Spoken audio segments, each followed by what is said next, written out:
Não há escolhas erradas com a informação certa. Opiniões rápidas não chegam. Garanta o acesso a factos e uma análise transparente e rigorosa. 2 eleições, uma assinatura, toda a informação. Assine em observador.pt, agora com 40€ de desconto.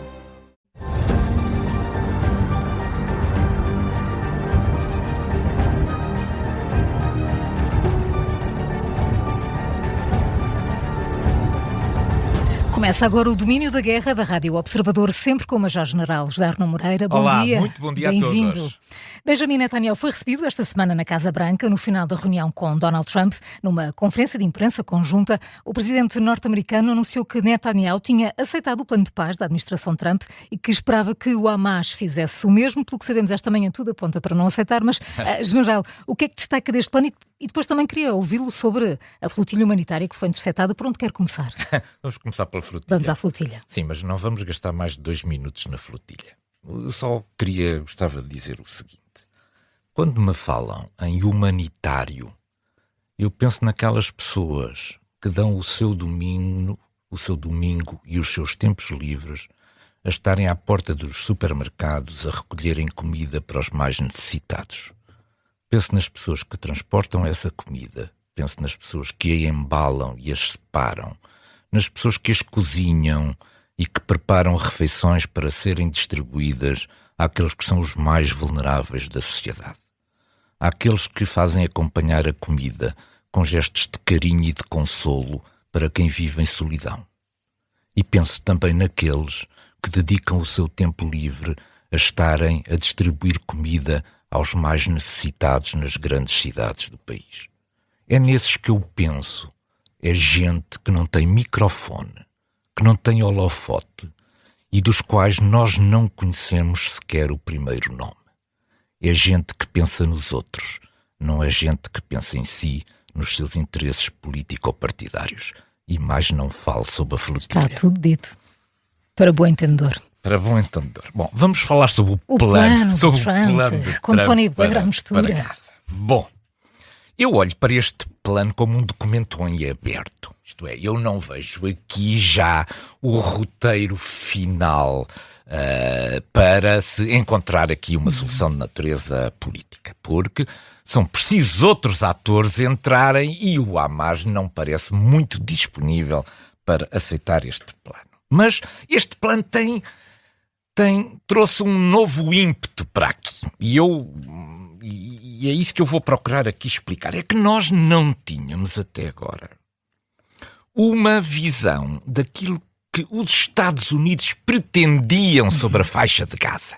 Isto é, havia frases soltas, aspectos mais ou menos bizarros. Sim, falou-se da Riviera. Da Riviera, etc. Portanto, andávamos dispersos, mas não havia uma linha de raciocínio que nos conduzisse a uma solução política de natureza final. Isso sempre nos faltou neste plano. E, aliás, algumas das coisas que eu tenho criticado o governo Netanyahu é também ter andado sempre a fugir da questão política e ter emprego exclusivamente a questão de natureza militar. Ora, desta vez temos uma visão dos Estados Unidos para isso. E, portanto, apesar de este texto, eu considerar que é um texto ainda aberto, não fechado, que pode sofrer alterações, e que alguns dos países árabes a quem foi apresentada esta proposta já terem vindo dizer que não era exatamente este o texto que lhes tinha sido apresentado, é o caso do Paquistão,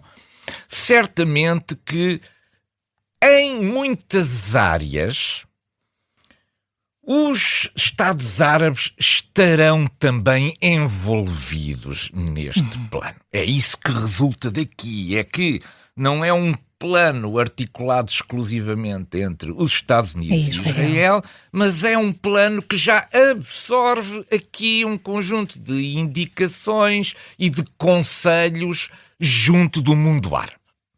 Eu, quando falo no mundo árabe e muçulmano, tenho que dizer aqui uma coisa, é porque há aqui um mito.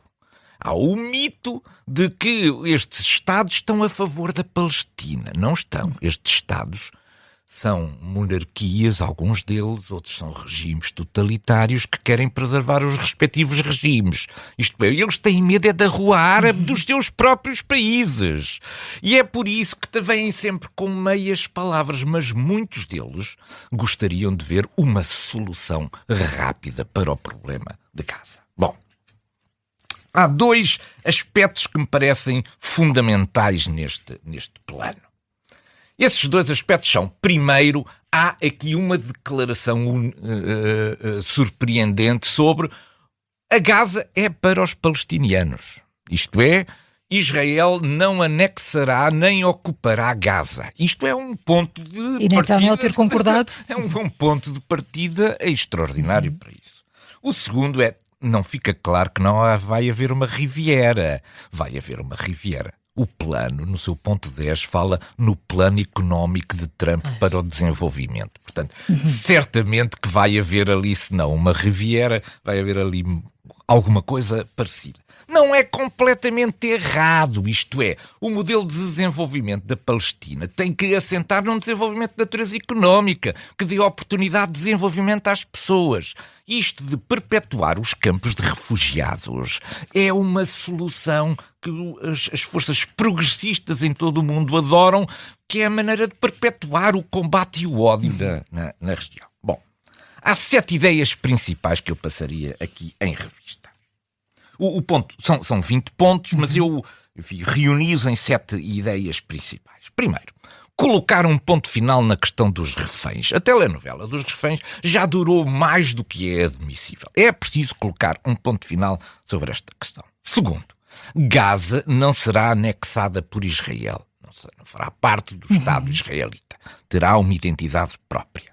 Terceiro, as IDF não irão ocupar, no final, a faixa de Gaza. Irão retirar-se da faixa de Gaza e vão estabelecer-se na periferia da faixa como numa espécie de uma zona uma buffer zone, uma zona de segurança. Depois, haverá uma força internacional, portanto não é uma força israelita, uma força internacional que conterá certamente o contributo destes países árabes amigos para garantir a estabilização e a segurança daquela zona.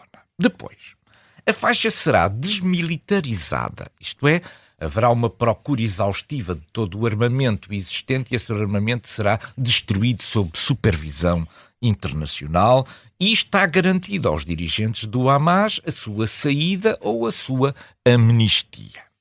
Depois, se o Hamas não sair de livre vontade, o que parece ser o caso, o que vai acontecer é que o plano não perde a sua validade. Isto é, o plano será implementado nas zonas em que as IDF libertarem essa zona da presença do Hamas.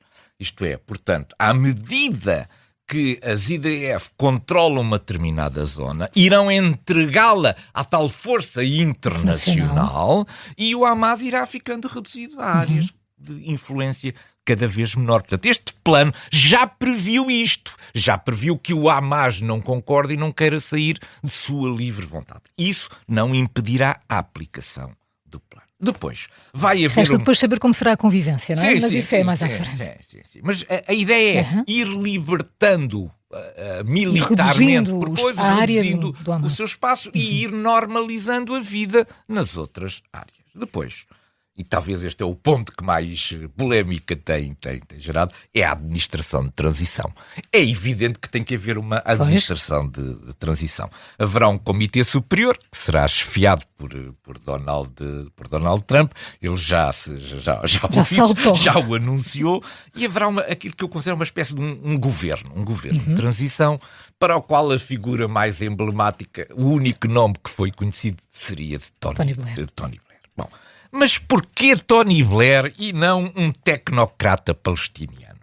Porque é fantasioso pensar que há agora um tecnocrata palestiniano que consiga pegar nesta tarefa hercúlea de reerguer, reconstruir outra vez Gaza. E, portanto, foi-se procurar uma personalidade internacional que não esteja completamente comprometido com nenhuma das partes e que possa servir de diálogo e, sobretudo, haver aqui uma referência de alguma independência para poder administrar este território. Bom, porquê é que isto pode falhar?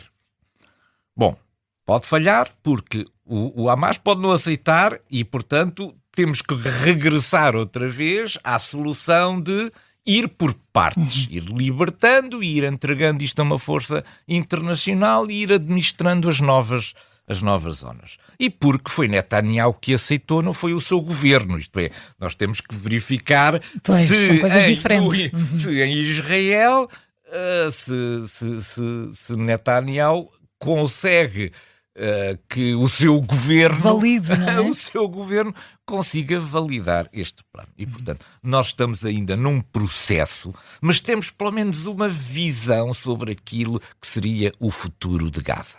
Essa visão não contempla necessariamente os dois Estados. Isto é, o que contempla é o reconhecimento de que os palestinianos aspiram a ter um Estado. Isto é uma formulação diplomática muito vaga, não sabemos em que isto vai dar. Mas a verdade é que há 2000 anos também andamos à procura de uma solução política para a região. Não vamos esperar que agora em 3 dias esta coisa fique resolvida. Vamos do Médio Oriente para a Europa, perante as sucessivas violações do espaço aéreo dos países europeus por aeronaves russas e drones de proveniência diversa. Na noite passada foi o aeroporto de Munique. Os líderes europeus reuniram-se na quarta-feira em Copenhaga para discutir uma resposta concertada e general. Uma das medidas de que mais se tem falado é a criação do que se chamou um muro de drones. Que conceito é este? Bom, eu tenho algumas dúvidas na forma como nós temos vindo a traduzir isto. Dá a sensação que a ideia que a Europa quer montar é um sistema que consiste em milhares de drones espalhados ao longo da imensa fronteira na parte leste, para contrariar aquilo que são as ameaças da Federação Russa. Essa é um bocadinho a ideia de um muro de drones. Mas, na verdade, eu acho que isto é um escudo contra drones. Um escudo contra drones até pode não ter drones em si. Tem 2 sistemas que temos que implementar. O primeiro sistema é um sistema de alerta precoce. De detenção, não é? Isto é, nós temos que detectar estas ameaças antes delas entrarem no nosso espaço aéreo. E isso até pode ser feito em conjugação com os mecanismos de detecção que a própria Ucrânia já montou sobre o seu território. Isto é, a Ucrânia já tem este sistema montado.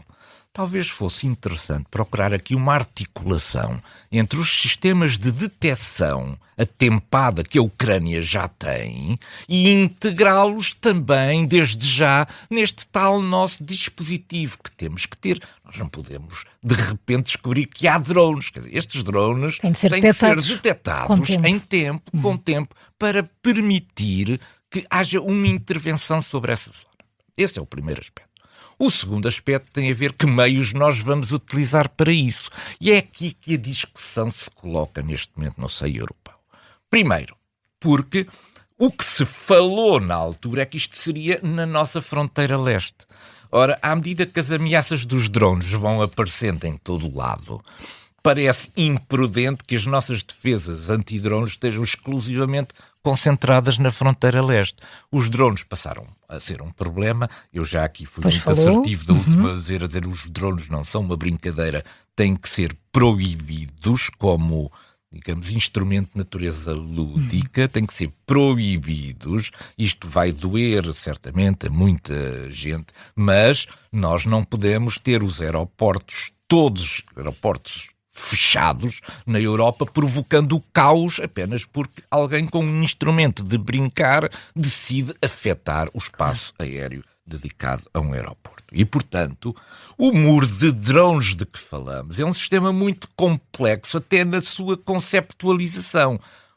Há uma coisa que precisa, e isso é claro para todos, um mecanismo de detecção atempada das ameaças. E depois precisa de armas e de instruções e de procedimentos para abater os drones que, entretanto, se verifiquem. Se isto é uma espécie de um Iron Dome ou de um Golden Dome, não é?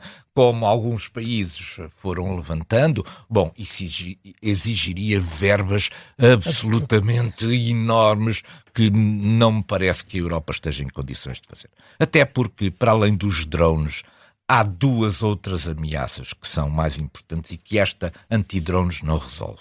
É a questão dos mísseis balísticos. Os mísseis balísticos já estão em atores incontroláveis como os Houthis e nada nos garante que não haja outros atores incontroláveis na bacia do Mediterrâneo que não venham a receber estes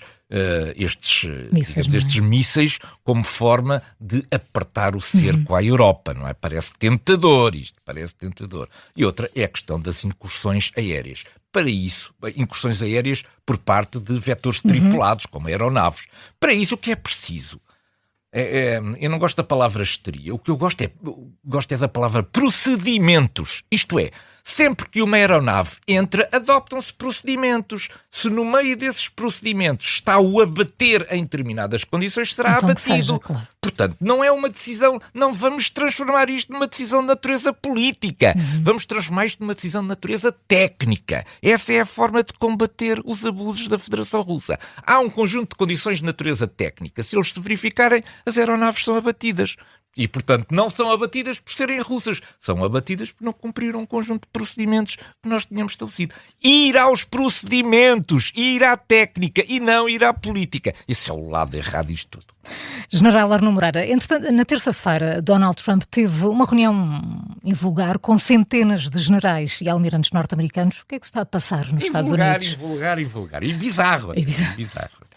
Bom, não é vulgar, não acontece todos os dias convocarem-se todos os generais e almirantes dos Estados Unidos para uma reunião numa sala com o comandante em chefe, que é, e o ministro da Defesa, que é o secretário da Defesa, Peter Hegseth, numa sala, numa única sala. Não é vulgar isto acontecer. Mas não é inédito. E até pode não ser, e até pode ser uma coisa útil. Eu vou dar aqui um exemplo. Sim. Vamos supor que os Estados Unidos estão a mudar a sua política de atuação política e militar estratégica ao nível mundial.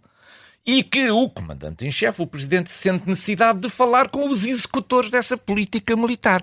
E que, em vez de estar a falar com cada um indivíduo, os reúne todos numa sala e lhes dá as grandes diretivas da nova estrutura ou até uma alteração da estrutura dos comandos, dos ênfases, etc. Portanto, eu vejo isto como sendo possível, razoável e até útil neste caso. Se é para dizer que têm que fazer a barba e não podem ser gordos, não me parece que se justifique reuni-los todos. Isto é uma humilhação que Trump quis fazer aos seus militares. E isto é gravíssimo. Com que objetivo, general? Com o objetivo de transmitir pela televisão essa humilhação. Esse é que é. Porque quando Trump quer falar com os militares, como quando qualquer chefe quer falar com as suas chefias militares, não tem as televisões ligadas nem dá os discursos em direto. Isto é, porque os militares não podem reagir, porque têm uma disciplina que os impede de aplaudir ou de boicotar a reação. E se mantêm em silêncio, são um alvo preferido para discursos de natureza política. E, portanto, o que Trump fez foi aproveitou aquilo que é a disciplina das Forças Armadas para humilhar em público os seus oficiais generais e os seus almirantes. E é isto que eu considero absolutamente inadmissível. Se bem que, como eu disse, poderia haver aqui justificações para o fazer. Mas não me parece que a questão da barba, a questão de serem gordos, que sejam as questões que exijam reunir todos os almirantes e generais numa única sala para ouvirem o chefe falar sobre estes assuntos. E, sobretudo, em televisão para os humilhar perante. Há uma placa Há uma placa, e com isto eu termino, há uma placa na Academia Militar dos Estados Unidos, gravada, não sei se é uma placa em bronze, mas é uma placa assim bonita, que tem uma coisa escrita que diz o seguinte: os Estados Unidos, estou a traduzir, os Estados Unidos quebraram a tradição militar antiga de jurar lealdade ao líder. Os oficiais dos Estados Unidos juram a sua lealdade à Constituição dos Estados Unidos da América. Isto porquê? Isto toda a gente compreende. Um militar, como eu, como outros, tem 40 anos de carreira militar. Passam pelo menos 15 governos. Exatamente. Passam pelo menos 15 governos. Nós somos leais ao povo, somos leais à Constituição e obedecemos às ordens das autoridades legítimas. Mas nós não juramos fidelidade aos líderes. Juramos fidelidade ao país e à sua Constituição. Hoje o tema desta nossa cortina de fumo é a contínua degradação das relações entre a Hungria e a Ucrânia. O primeiro-ministro húngaro veio esta semana sugerir que a Ucrânia não deve ser considerada um país soberano. Que fumaça é esta, a de Viktor Orbán? É incrível, porque isto coincide com a detecção pelos ucranianos de 2 ou 3 drones da Hungria a sobrevoar a parte ocidental do território ucraniano. Mas com que intenção é que drones da Hungria vão sobrevoar? É intelligence a ser recolhida para Moscovo. Naturalmente que isto azedou imenso estas relações já muito difíceis. E depois, o que diz Orbán é absolutamente inadmissível num país que está na União Europeia. Mas diz Orbán, qual é o problema se drones voaram uns metros sobre o território ucraniano? A Ucrânia não é um país independente, não é um país soberano. Mas isto pode ser dito por um líder de um país que nós acolhemos na União Europeia. E é por isso que esta reunião que houve agora em Copenhaga dos líderes europeus, haverá uma outra no final de outubro, o que nos veio procurar trazer é que soluções temos para contornar esta absoluta loucura que de repente se apoderou daquilo que é Viktor Orbán e de outros líderes que querem fazer o mesmo caminho.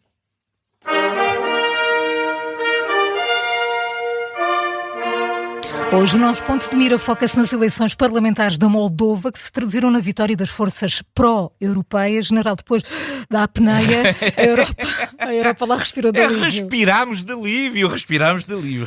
A Federação Russa, como eu já disse aqui, adora eleições, desde que não sejam na Federação Russa.